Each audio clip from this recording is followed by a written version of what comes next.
Number 9. Number 9. Episode number 9. That's right. I'm Ellie, and you're watching Jewish Music Toronto's Live with the Cantors, the show where I chat one-on-one with cantors about their lives and careers. You can join the live chat and ask questions at any time if you're watching in the YouTube app or directly on the YouTube watch page. I'll read the questions, the best questions, during the Q&A in the middle of the show. Remember to subscribe while you're here so you don't miss any new episodes or videos. This week's episode is brought to you by early and exclusive access to benefits on Patreon. Do you want to see your name in the credits of the show, or for me to give you a direct shout out here on Live with the Cantors? Now you can make it happen, because credits and shout outs are just some of the cool benefits available to JMT's Patreon patrons, and that's on top of the early and exclusive access for standard patronage. Check out the benefits available at patreon.com/Jewish Music Toronto and choose your favorite benefit tier today. And if you're a creator, stick around till the middle of the show to find out how you can make up to $500. Now let me introduce you to this week's guest. My guest this week is a third-generation Chazan, continuing a lineage that took his family from Russia to South Africa, the US, and Canada. Though born and raised in Johannesburg, South Africa, he made Aliyah with his family in 1995 at the age of 12 or 13, where he studied under the former musical director of the Chernovitz Musical Academy. Following his high school years, he went on to join the Tzanchanim, paratroopers, in the IDF, after which he studied at Israel's National Center for Physical Education and Sport, Machon Wingate, the Wingate Institute. He has served as the cantor at Temple Hillel Southside Jewish Center of North Woodmere, New York, and at Congregation Bethel in Montreal, where he released his own album. Since 2017, he's served as cantor at Beth, Emeth, Bais, Yehuda here in Toronto. Joining me today is Cantor David Guber. Thank you for joining me here. Thank you for having me. So let's just jump straight into it. Normally I start the show by chatting with my guests about their youth, but given your heritage, I think it's probably best to start things off there by asking you about where you came from. So tell me about your father, your grandfather, Cantors Shlomo and Avraham Guber. So my grandfather was born in a place called Bessarabia, which in those days, depends what day of the week it was either Russia, Romania, whatever it was. And he was already a chazan before World War II. He was a chazan in the 30s already. Wow. So in those days, there was no recordings, and there was no YouTube, and there was no... so he had to go live with the chazan. Computers weren't exactly around either, for the most part. So he had to go live with the chazan for like 6-7 months and study, and he actually paid someone and lived with him for 7 or 8 months, and that's how he studied, you know. Wow. So, and he became a chazan in the early 30s. And then he got married, had a son, but then World War II came over, and then he served for 4 years in the Russian army, and he didn't know that his wife and child were killed in the war. So he finished the war already in a place in Hungary. And it's actually a funny story. So he didn't daven for 4 years, and he goes into a shul, and he says, "Can I daven mincha?" They said, "Why not?" and the story says that he davened for 2 hours mincha. That was like, he gave it to, and they said, let's stay here. We're going to send you to America, you know, because he was still in his uniform. He says, no, I have a wife and child in Bessarabia. I have to go get them. Little did you know that they died. Right. Anyhow, so he met my grandmother, and my dad was born. That's just on the side. But so for the next about 28, 29 years, he served in all the major synagogues in Russia until he was appointed in the great shul in Moscow, and became the chief chazan of Russia until 1974. In 74, they made Aliyah. My dad's story is a little different, because he was born, as a child in Russia, there was not really any religion. So for my grandfather, dude he already knew the stuff, but my dad grew up in a secular world, in a world there was no religion. So his dream was to become an opera singer. So he actually studied for like 3 years to be an opera singer, but whatever happened, he became an engineer instead, and then he made Aliyah to Israel, and then he started studying cantorial music for 3 years, and he got an offer in South Africa, and that's how our lineage went through South Africa. And there he served for 16 years. Very nice, Yeah. very nice. Now, turning to your life, Yeah. as I mentioned in my introduction, you were born and raised in I was born Johannesburg. as yeah. And as I understand it, you grew up in a house filled with music and chazanut specifically. Yeah. Not just from your father, but because of his line of work, you often had talented guests passing through your family's home. Can you describe that and some of the personalities who you often saw coming and going? Well, no question, the most talented person, and if you ask him, is my dad. There's no question there. But I grew up in a house where every week one of the Kosovitsky brothers used to come to our house. Simcha Kutzevitsky? Simcha Kutzevitsky came, and well, not that we studied with him, but growing up with an icon like that is something special. But let's say I studied mostly with my dad. I daven like my dad's and my grandfather's nusach. But a person like Simcha Kosovitsky, who was an adjunct grandfather of mine, you can study from him too. There's no shame in saying that.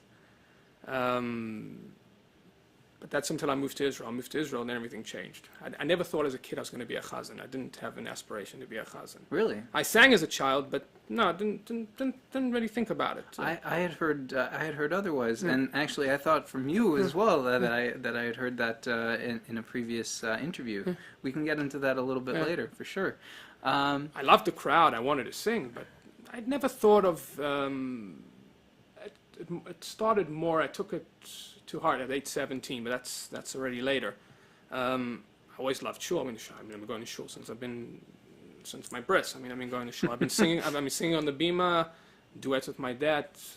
And in South Africa, shuls are packed. These in those days, we used to get 1,200 people every Friday night. Wow. Yeah, it was like so every night. I don't think I like, aside from maybe Bait on Rosh Hashanah and Yom Kippur, I don't think I've ever seen that many people in shul for a service. Friday night in South Africa was, and all the shuls were Orthodox there. Except for some of Reform, but no one actually went to. It's an either or kind of situation there, right? Yeah, but everybody went to shul there. It's different than North America, and the Friday night was the thing. Everybody came. Kabbalat Shabbat. Yeah, that was the service. How old were you when your father actually started teaching you?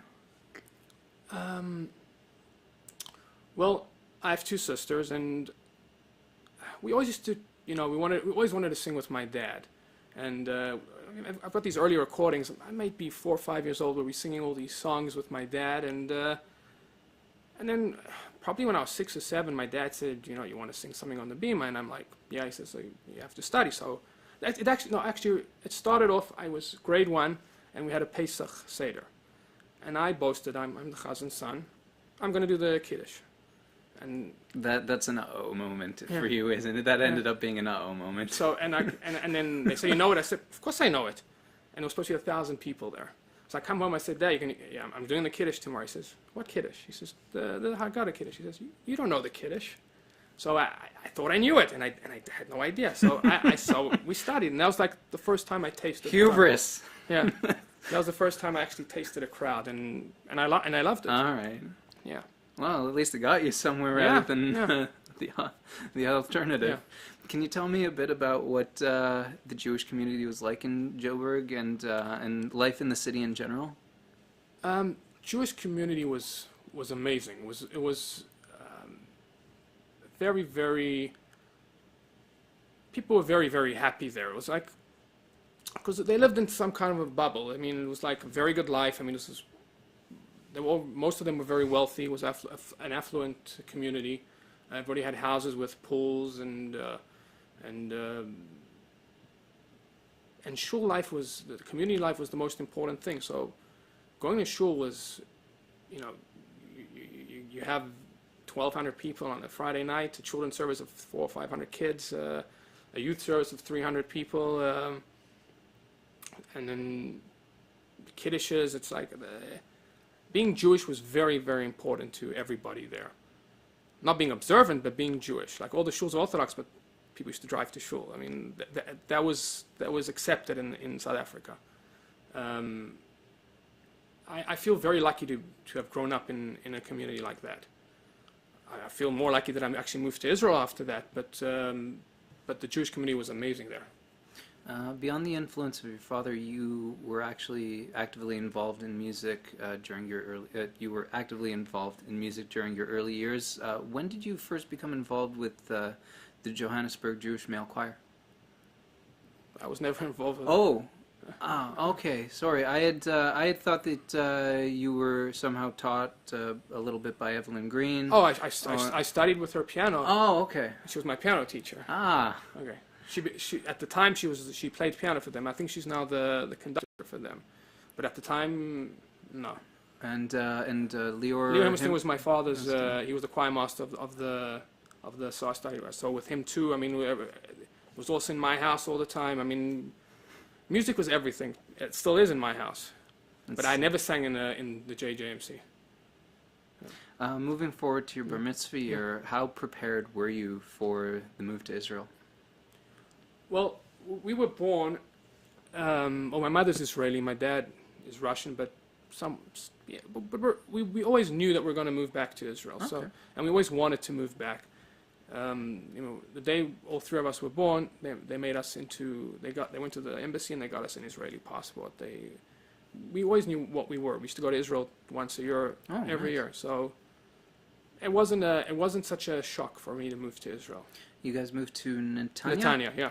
Is there a specific reason that your parents chose Well, Netanya? And my mother's from Netanya, and my dad's okay. parents were there. My dad's sister's there, so our whole family lives in Netanya. Was it much of a transition process for you, that whole move? Well, Or a smooth transition process, I would say? There has to be some kind the of... first year was good, but Israeli Jews are different than South African Jews. Israeli Jews are different from... Yeah, they're very A lot tough. of other Jews. They're very tough. People from the outside would look at them and say, they're obnoxious, which they are. But there's nowhere better to live in the world if you can afford it. It's an amazing country. I mean, there's nowhere better. Can you tell me about your high school years at Yeshiva B'nai Akiva? Not Akiva. So, well, what do you want to know about the high school years? How was that for you? It was great. It was great. Were I went to an all-boy boarding school, 90 kids in the... How quickly did you become fluent in Hebrew? I thought I knew Hebrew when I moved to Israel, but so my parents said, if you want to understand Hebrew, you have to understand the news. So I started watching the news, didn't understand a word. I'd say about in 3-4 months I spoke Hebrew well. Wow. Yeah. So we'll just move past the whole high school thing. Following your graduation from high school, you enlisted in Tzahal, the Israeli Defense Forces. You served as if I'm correct, sergeant. I finished as you finished it. So I don't know about your beginnings, but you eventually completed your service as a sergeant in the 890th Paratrooper Battalion, nicknamed Ekis, if I'm correct. Okay. Your service time had you in active duty during the Second Lebanon War. Am I correct? In 2006, or that would have been right around the time of the end of your service. I was discharged from the 18th of June. And then it's September is when... And then about a month later, I went back in 3 weeks. Oh. Was that tough getting called back after 4 years of service? Well, 4 years. I was in yeshiva at the same. It was a whole program that I did. Tough, more annoying, but that's the life you live in Israel. It's like I wasn't the only one. Right. I assume a lot of people also got called up from reserves during that time. Yeah. Tell me about your time in service. The life of again, I don't know the rank that you were at before sergeant, but of an officer at the time. No, I was an officer. No, but soldier. The army life is it's very hard to put in words. How can you explain something to someone that hasn't gone through it? It's very profound. You remember mostly the good things. Very hard. I would say that I'm very lucky that I had the opportunity to serve in the Israeli army. and I would hope when I have my own kids that they will do the same. I mean, that's what I would want to say. My father served. My grandfather served. My father served in Russia and in Israel. So it was only all my friends served. I got two brother-in-laws. Both of them served. It's not very important. I mean, it's important, but it's not something that we make like, you know. Because for Israelis, it's just part of life. It's part of life. It's something that you have to do. It's you know, it's like axiomatic. You're respected. It's not something you have to talk about. It's not like here they make a big deal out of it because I don't know if it's because it's guilt that they don't. I don't know. I don't know. I mean, it is a big deal. I'm not trying to diminish people that serve. Well, I mean, especially considering the fact that, again, towards the end of after you finished your service, you almost immediately had to get called back for a real war. Yeah, but I mean, thank God nothing happened, and I'm okay. And you know, a lot of people, I have friends that unfortunately are not okay. Well, so. as I understand it, your battalion specifically was involved in some pretty major battles during that war. Most battalions. See, I wasn't really. Because I was just discharged, right. So I wasn't actually put into it because I wasn't signed up to any reserved part yet. So I was like what we call kolboinik. I was everywhere. So it is what it is. It's thank God everything's okay. All right. So perhaps instead of asking you some of the other questions I had about the battalion, because I was interested to know a bit about its history, I did a little bit of research on it. Well, it's the first battalion of the paratroopers. So I was kind of interested a little bit if you know about that, and you could explain some of that, the 809th and where it came. Sorry, the 890th. Well, and where it came I don't know from. exactly the history, so it's good. I don't want to give. All right, let's move on then. Yeah. After your time in the IDF, you enrolled at Machon Wingate Institute, which is a sports and physical education facility. Yeah. Why did you choose to go there, and what did you study? Well, I went there because I got it for free from the Army. They also do physical rehabilitation, is that right? Well, I didn't do that. Okay. Kinesiology I studied. So for me, I wanted something. Because I knew I was going to sing. And I already started, when I was 17. I knew what I was going to do. Did I want to go there? Not really. I was pretty much, you know, pushed by my mother and my dad, you know, you got this, why not do it? But most of my efforts went into singing. At the same time, you were actually studying under Leonid Sabat? Well, he taught my dad in Russia in the Chernovtsi Academy. More music, because I was studying Chazanut, cantorial music, and that was doing with my dad. My dad started teaching in the Hershtik. He started teaching at the time at the Hershtik Institute. I don't know what it's called. Where all the Chazanim go. I don't know. Naftali has in Israel, I'm actually not so familiar with that. Okay. I've heard a lot of the ones in like the JTS one and the Yeshiva University Bell School of Music, where Cantor David. It's probably the same thing, just in Israel. Sure. There's two of them. I think there's one there's Eli Yaffe has, and there's one that Naftali Hershtik has. So my dad started teaching these chazans, and and I said, and he started teaching me when I was 17. I mean, this is basically how my story starts. So when I was in the 11th grade, my dad gets an offer from New York in a big shul, and he says, "I'm going to take it." And he says, this is like in March or something like that. He says, "I'm leaving in August." And he said, "You're going to stay, you're going to finish your 12th grade, you're going to go to..." you had to go to the Army. Yeah. So. He actually told me, if you want to come, he knew I wasn't going to come. If you want to come with us to the States, we'll make it happen. I said, no. He said, listen. Kind of a baiting offer. And I didn't sing from age 13 to 17. The voice changes, so you don't sing. It's not good for the vocal cords. So he said, you know what, I'm going to record you 3 things. You learn them, you learn them. You don't, you don't. Can I just come back to that for a second? You didn't sing for 4 years? I didn't open my mouth for 4 years. Really? Yeah. Man, I've made some big mistakes apparently. Well, the vocal. How? Yeah, please explain. I'd never heard of this kind of thing before. Anybody would require that kind of vocal break. Yeah. you hear about most of the great singers, they went through the same thing. Because when your voice changes when you come up from a child to an adult, the vocal cords are very, very raw. So if it's not like a car. If the engine stops working, you can change it. If you ruin your voice, you ruin your voice.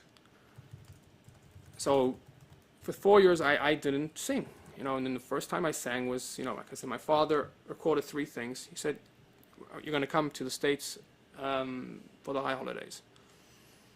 And I actually studied the stuff, which is, for me, was, it was 3 pieces. I actually learned them. And he didn't let me sing on Rosh Hashanah Yom Kippur at all. Didn't let me sing. And then on Shmini Atzeret, he says, "Come." He actually calls me up during the service. Go. And I sang. And then the whole shul just gave me a standing ovation. And I see my father's face cringe, because I was probably pretty awful. It wasn't good, but people liked it. Well, I've noticed that some people who are not as familiar with like really solid singing don't know the difference. Well, I think they were more enamored that a young kid.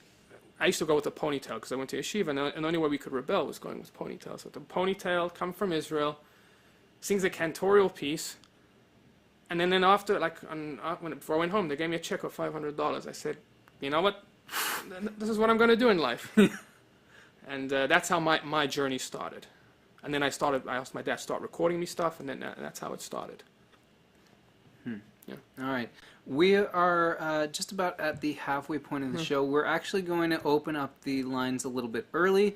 So, if you have a burning question or maybe a thought that you want to share with Cantor Guber, send it in now. I actually see that we already have a question in here. But while I wait for some more to come in case anybody else has anything else to write in, I want to share a special promotion with you. Some of you, anyway. You hear me talk a lot about Patreon.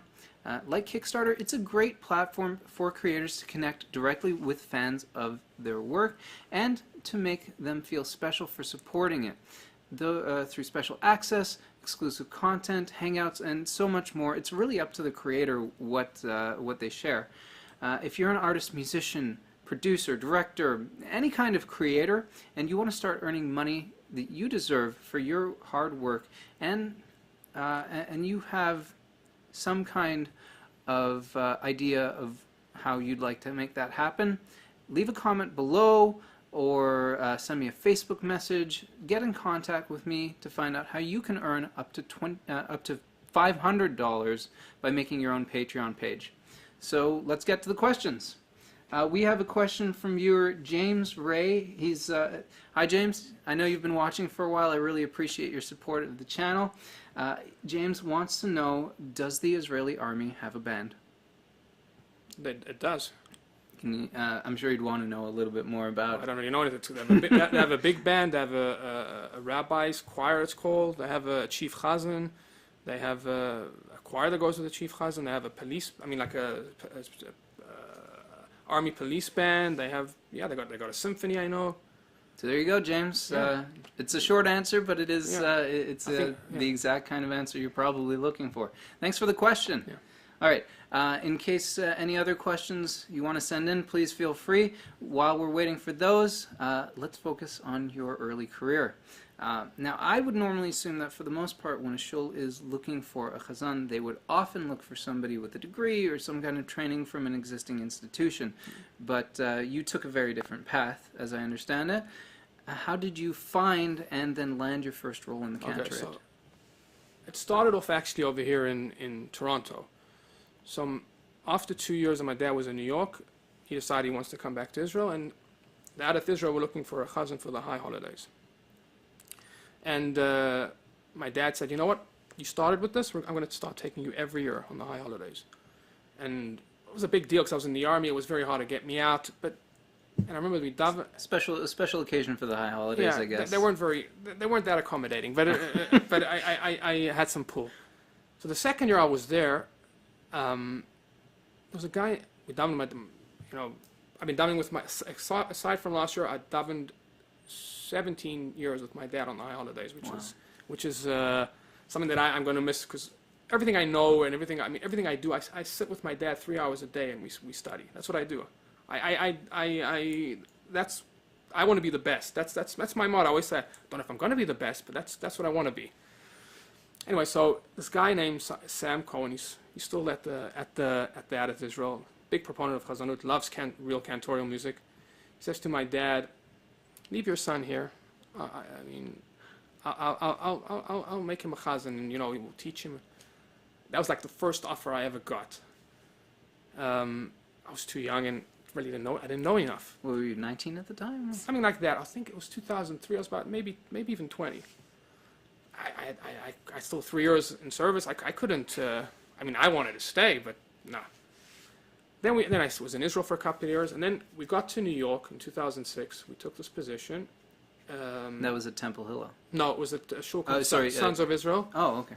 And they just their chazan was retiring or going back to Israel, and they offered me the job because they heard me 3 years. I mean, done their three high holidays with my dad. Fell through, didn't go through. And then my dad took a position in Temple Hillel on the high holidays, and it was like a done deal. It was a done deal that I was going to be there.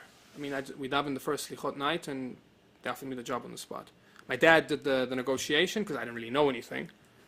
That's how I landed. He takes care of you. I must admit, the Cantors world is a little bit of, how do I quote it, a jealous world. So I remember when I first landed the job, I used to get emails, you're lucky you have your dad. And I used to say, yeah, actually I am lucky to have my dad. I mean, you have a free teacher. I mean, person that, my dad's going to be 72, sings better than most. I'm telling you, he's got the voice. I mean, I hope when I'm 72 I can sing like that. So I was lucky. I'm very blessed. That's it.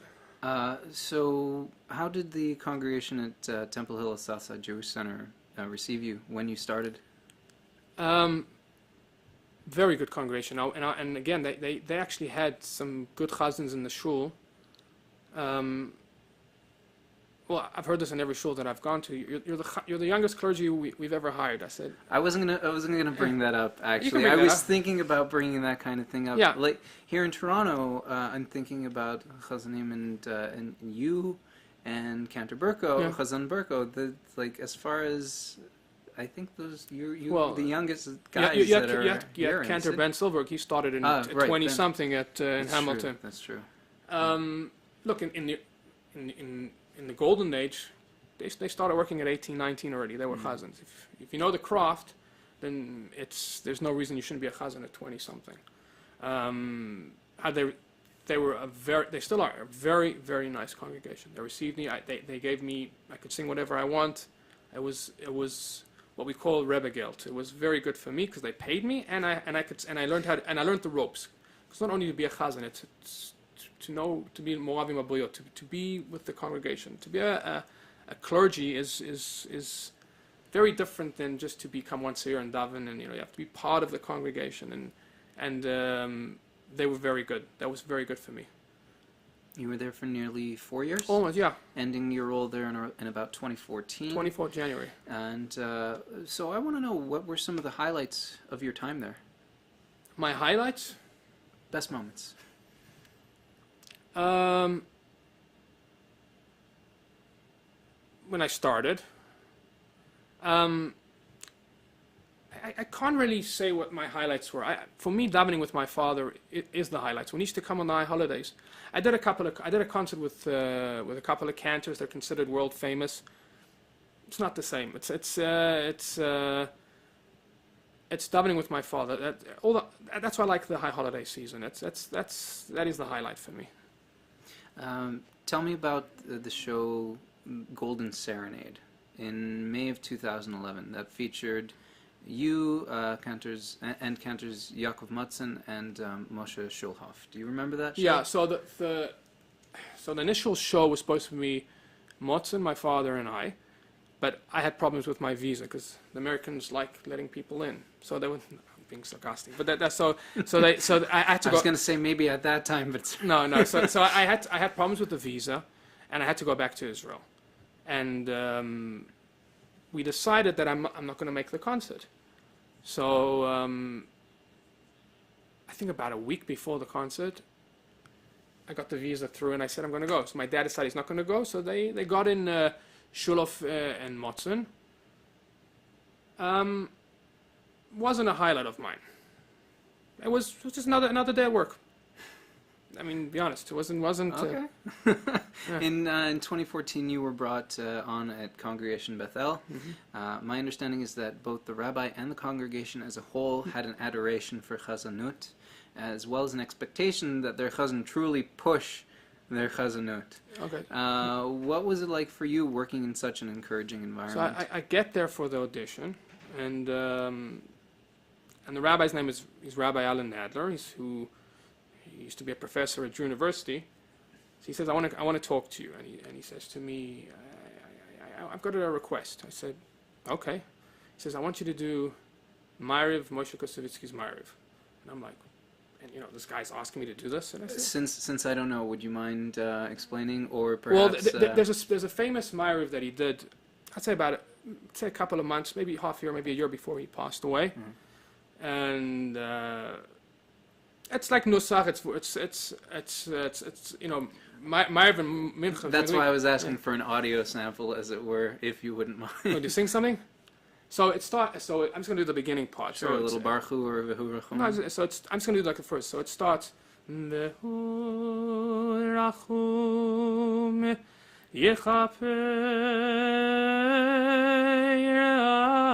Avon Veloy Veloy Veloy Veloy Veloy Veloy Veloy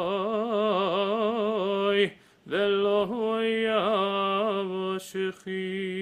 something like that. So, and I was playing a game with him, and I said to him, man, maybe I can do you a favor. And then I said to him, but you have to do a favor for me. He says, you have to sing a duet with me. He says, what duet? So we organized. So we had an evening that was we just had a blast. It was like, and I remember when and he didn't hear me sing. And that's an audition. Yeah. So I remember when I started doing Vurachum, he turns to the president and he says to him, hire him. He says on the spot, hire him. And I was like, and I said, this was a match made in heaven. It was a shul, an amazing shul, amazing people. Montreal is very, very similar to South African Jewry. Very, very. They revere their clergy. It was a pleasure working there. Were you at all prepared for Montreal's winter climate? Yeah, because I had more of a shock when I moved to New York. Really? Yeah, because I never experienced snow before. So when I got in the first year I moved to New York, there was like 15 snowstorms, and I'm like, what am I doing here? I mean, why am I here? And when it came to You're Montreal, really a summer guy. yeah, I mean, I used to be a beach boy, and I used to have a pool in my house. I mean, but Montreal was fine actually. I wasn't that. I didn't get the winter depression. During your time there, you put on a number of concerts, Yeah. many of them with your father. Yeah. Like an evening of cantorial magic. Yeah. You also put out an album of your own recordings. Yeah. Do you have a specific favorite event from your time at Bethel? Bethel was so every week was like a concert. People used to come listen to me, and it was like the whole city, because it's such a small city, and people used to get like people from Shar Shemaim, from all the other shuls. They wanted to hear a chazan. So my first concert, I finished the concert, and it was a huge success. No, because they said, who's this kid that's doing? And this guy comes up to me. He says, You're in your mid-20s at the time. I was 31. Oh, late. Okay. So this guy comes up to me and he says to me, I want to buy your CD. I said, I don't have one. He says, what do you mean you don't have one? He says, it costs a lot of money to produce a CD. Yeah, it does. He says, let's meet up in 3 days. And so we met up in 3 days. We signed a thing that he's going to fund me the whole CD. Him and 3 other guys. This guy named Rabbi Wolfson was also very, very part of it. And I'd say about him and 3 or 4 guys, they were, and they gave up like $50,000 to fund this. And Holy moly! And I went to record with, I'm sure you heard of him, Mordechai Sobel in Israel, Dr. Mordechai Sobel. It's not coming to mind right now. Okay, so he's like Quite possibly, I've heard like of him. the main the most famous conductor of Jewish liturgical music in Israel. He's Wow. very, very famous, yeah. And I recorded with the Israeli Philharmonic. That must have been a treat. Yeah, I mean, it was that was some present, just because he liked me in the concert. You did a good job. Here's Yeah. $50,000, Yeah. and I'll set you up with the Israeli Philharmonic Orchestra. Yeah. That was a nice present. So we're going to turn the conversation a little bit on its head right now. Yeah. I have a very different type of question Yeah. for you. In a 2015 conversation with Charlie Bernhardt on his show, 2 Hours of Jewish Soul Music, you expressed a belief that most of your counterparts in the world of Chazanut originally did not want to be Chazanim at all, saying that they wanted to be opera stars or Broadway stars. That part of the conversation was regarding a sentiment shared by congregants of some shuls that they don't really enjoy Chazanut. On the show, I've had former businessmen, I've had a former rabbinical student, a former engineering student, among others, and yes, former opera singer as guests. So first, what is wrong with somebody deciding to transition into the world of Chazanut from a different career path, especially considering you yourself said that as a child you had not originally planned on being a Chazan? And second, given that many of your counterparts trained in official programs in Chazanut under the tutelage of major cantors from previous generations, do you not think that the position is the least bit insulting to the years of hard work and dedication that they put into the craft? You did your homework. Yeah. So what I meant is, I still stand by that, by the way. I'm not. That cancels out my next question. I'm not backtracking. There are a number of cantors in the world, I'd say my age, that are amazing. And I'm not going to use names because some people might get offended, some might say this, and there are a couple of great shuls. And all those great shuls have cantors that go on the podium and sing cantorial music.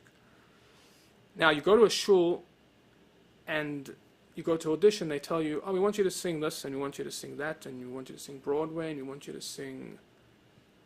When I was 17, I didn't want to be a Broadway star. I didn't want to be an opera singer. I fell in love with being a chazan, singing chazanut, cantorial music. What they teach in Israel in the cantorial schools, which I didn't study, they teach chazanut. They all sing chazanut.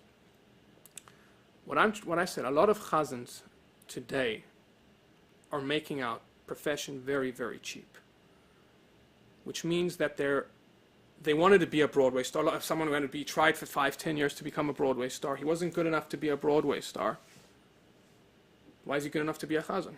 I want all the chazans to be great. I want them to give their life towards it. Why can't cantorial music be just as good as Broadway music? But what's to stop them from being just as good in Chazanut as if they sang Chazanut, they implement Broadway music into, or Disney music, or whatever. This is my personal opinion. I'm asking you. Yeah, so it's not like people can do whatever they want. I mean,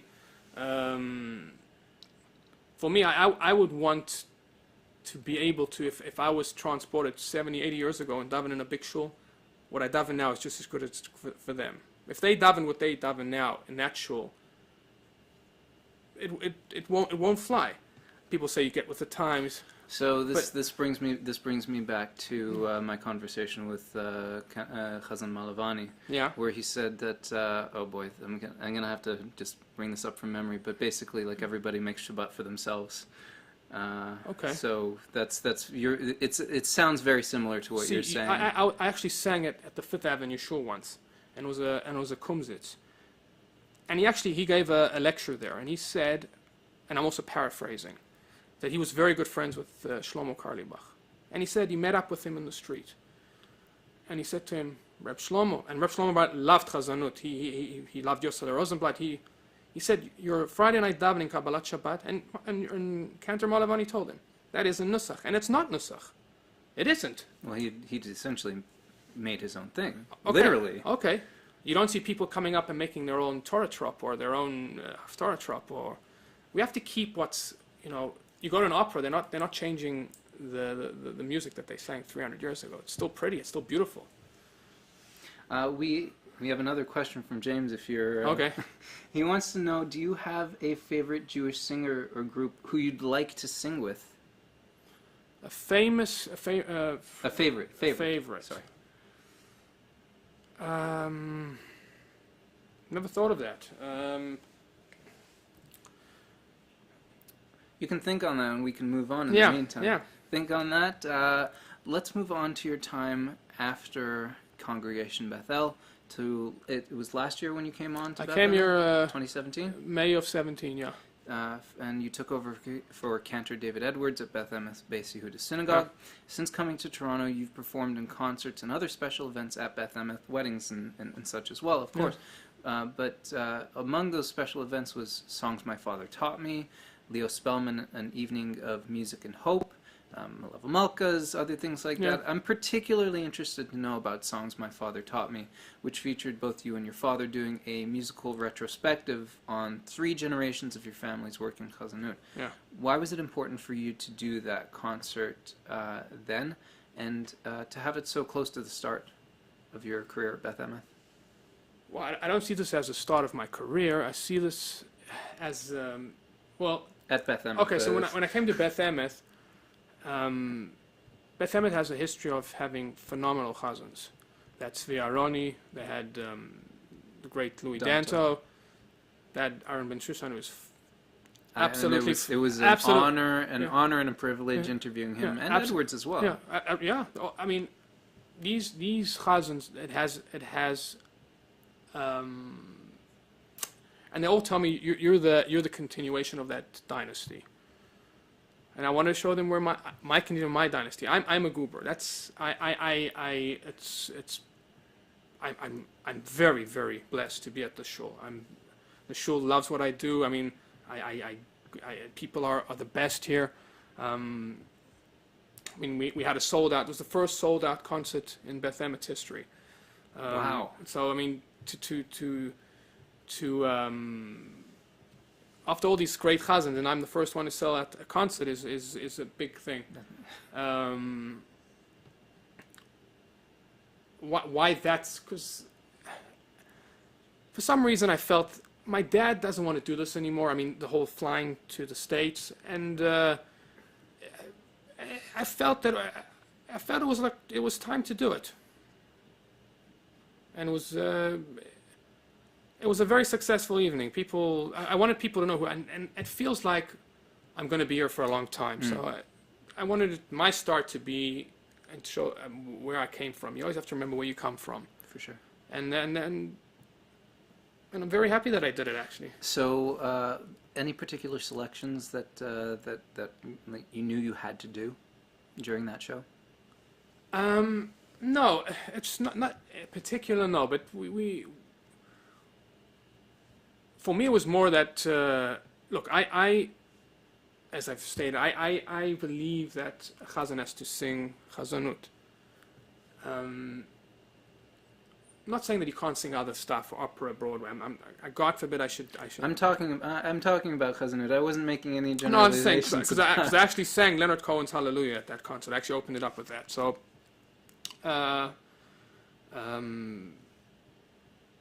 no, it's what's, organizing a concert is like, when you're a musician, us musicians, we're a little bit eccentric. We have to have a feeling why we're doing something, and I got a feeling, and I worked with my dad, and I worked with the guy that played that Cantor David Guber, and we started, and we got the ideas, like suddenly like a month before we had the whole list already. Wow. Yeah. Came together well then. Yeah. Tell me about your relationship with your father. You've talked about it so much by this point. Yeah. I want to know, is it like a tight attachment to a mentor, a tight family bond, partners in crime perhaps? Like you guys don't just do these concerts together. You've made Facebook videos with him. I like you're everywhere. Like with him, I was in Israel now for 3 weeks to visit my family. Yeah. And we used to sat all day and sang, and I recorded everything. It's always to get better, and I'm lucky enough to have him. Very tough teacher, very. He's Russian, and you'll know that he's Russian. I've seen him teach people that are 6.5 feet tall and made them cry. I mean, not. But and he gave me this life. This world, this cantorial world is a beautiful world. The music is. That's what hurts me with all the other stuff, because people don't know what it is, and my relation with them. In general, my family, we're very, very tight. I have 2 sisters. My mother. We're a very, very close family. But I travel the world with my dad. He's taken me everywhere, and apart from being a great chazan, he's just an amazing human being. And I just feel blessed that I have a person like that. Very nice. Do you have any thoughts to share about the Leo Spellman event? Yeah.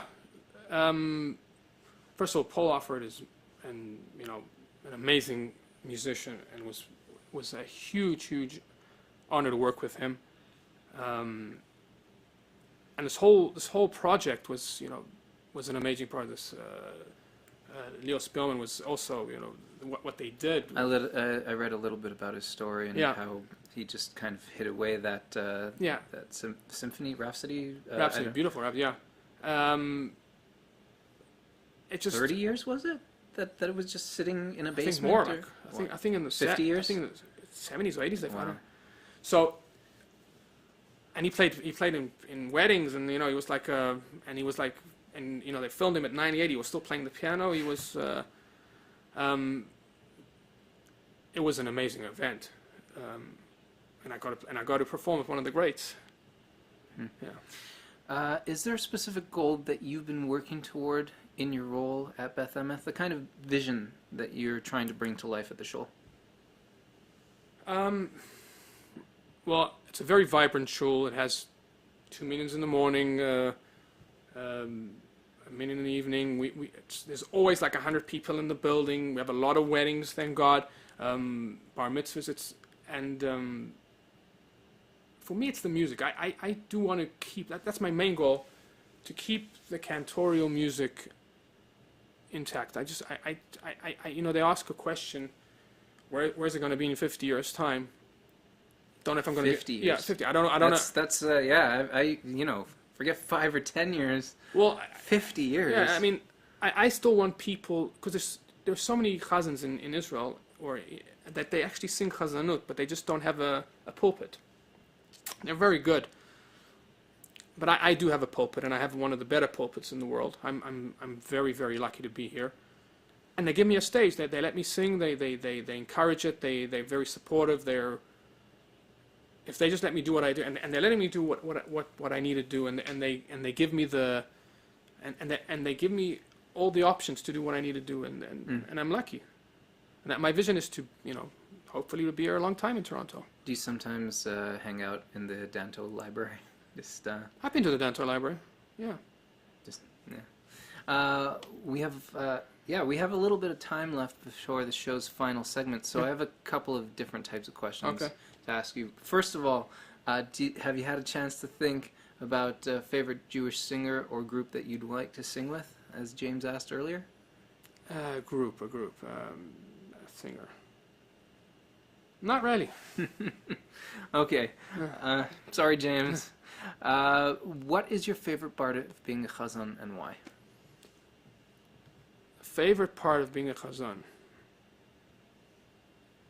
Well, of course, it's the singing and davening. It's like part of my soul. But I actually like going to shul in the morning and interacting with the people at Morning Minyan. It's a different crowd, I would assume. It's not like it's a different crowd. It's just I like it. I like coming as the chazan to shul in the morning. It may be weird to say that. No, well, please elaborate. What does that mean? It's just for you? It's to start your morning with a bunch of great people, and we have great people in our morning minyan. Is there a part of being a chazan that you despise?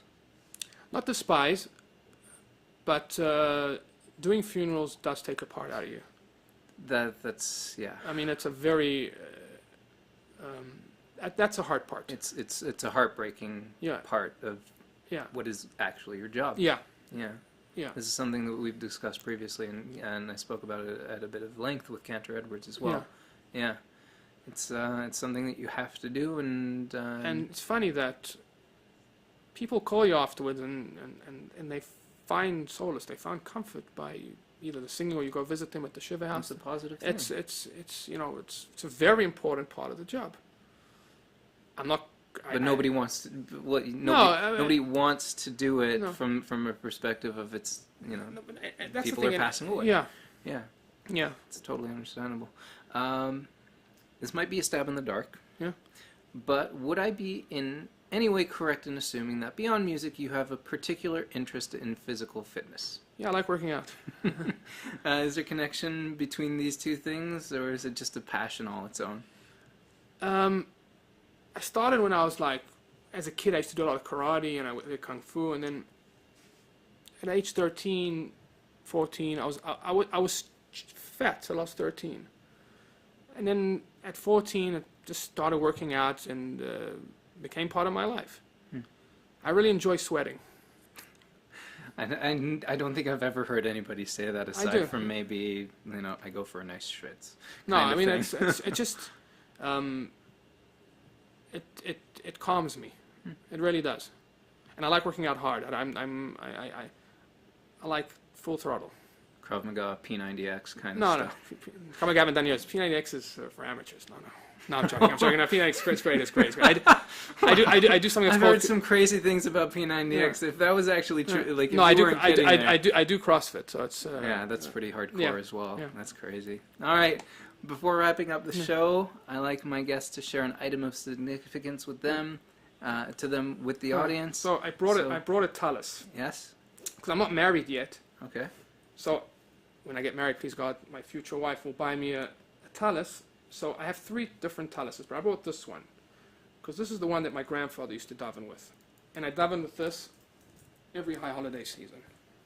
It's the talus that I daven with. My grandfather davened with this in Russia.